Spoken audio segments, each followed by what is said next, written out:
It is 11:30 at night. You are lying in bed, staring at the glowing screen of your phone, and your chest feels tight. You just read a comment, received a dismissive text, or remembered a conversation from 3 hours ago where someone treated you with zero respect. You are replaying the scene for the 100th time, coming up with the perfect comeback you should have said. Your heart rate is up, your mind is racing, and you are exhausted. Yet you cannot sleep because you are busy being angry. While you are lying there, destroying your own nervous system and losing hours of precious rest, the person who upset you is probably sleeping soundly. They are not thinking about you. They have moved on. You are the only one suffering, and you are doing it to yourself for free. If this cycle of reactive anger and emotional exhaustion feels like your daily reality, write the word enough in the comments. It is a signal that you are tired of giving away your peace to people who do not care about your existence. Most people live like open wounds, waiting for the world to salt them. We think that getting angry is a sign of strength, but it is actually the ultimate form of submission. When you react instantly to a provocation, you hand over the remote control of your life to a stranger. You are giving away your mood, your focus, and your energy. Your identity is not your emotion. This requires a shift from being the participant to being the observer. Imagine you are standing on a bridge, watching a muddy, chaotic river flow beneath you. The river is your anger and your impulse to lash out. Most people fall off the bridge and drown. They say, "I am angry," but you are not the anger. You are the one who notices the anger. There is profound power in naming the feeling as it arises. By mentally noting that you are experiencing irritation, you create a gap. That small space between the feeling and your identity is where freedom lives. Once you become the observer, the emotion loses its grip. It is just weather passing through, and you are the mountain that remains unmoved. You do not have to be a slave to every chemical spike in your brain. When someone is aggressive or toxic toward you, it has almost nothing to do with you. Think of a small child who screams because a cookie broke in half. You do not get offended because you understand the child lacks emotional regulation. Many adults are simply children in larger bodies, carrying around broken cookies and unhealed traumas. When someone cuts you off in traffic or snaps at you at work, they are projecting internal chaos. It is a reflection of their lack of peace, not your worth. Do not take a gift of poison from someone who is unwell. If someone tries to hand you a bag of trash, you have the right to not pick it up. Let them carry it. Their behavior is their problem. Your reaction is yours.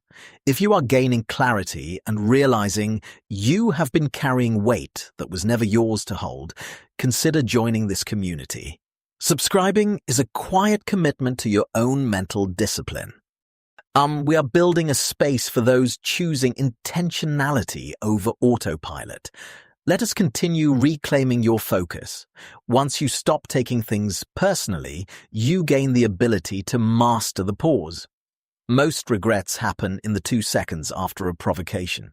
We react automatically because it is a primal instinct, but human greatness lies in the ability to inhibit that instinct. There is a massive difference between a reaction and a response. A reaction is a reflex. A response is a choice. When the world pushes you, the strongest move is to stay still.